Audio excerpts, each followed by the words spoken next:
Hello guys, ako nga po pala si Robin Sabdalan. Nandito tayo ngayon sa ballistic room kung saan makikita natin ang iba't ibang kung anong mga pala dito sa loob.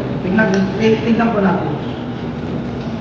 Hi everyone, my name is Robin Sabdalan.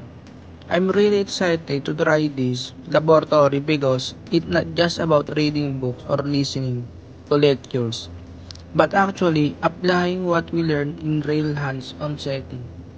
This is my chance to see how the theory in criminology come alive, whether it's handling evidence, studying crime scenes, or practicing proper investigate procedures.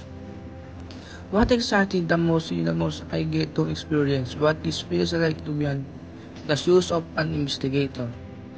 It's one thing to imagine how to process a crime scene, but it's totally different when you actually there doing the work step by step.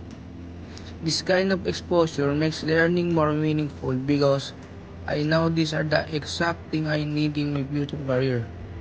From this lab, I expect to gain a lot of valuable skills.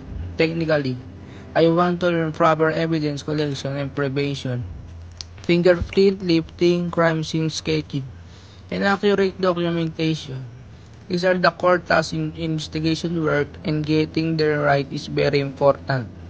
At the same time, I'm also expect to build soft skills like critical thinking, observation, teamwork, and communication. And all this matter because investigation are not done alone, need coordination and attention to detail to solve a case successfully. These skills will definitely help me in my criminology journey and future career.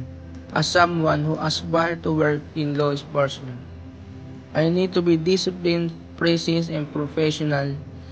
The lab will serve as my training ground, preparing me to handle real cases. With confidence by practicing early, I know we're ready to face challenges in the field and contributing, promoting just in public safety.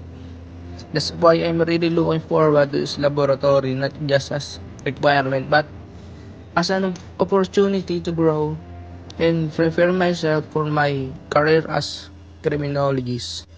Hi everyone, my name is Robin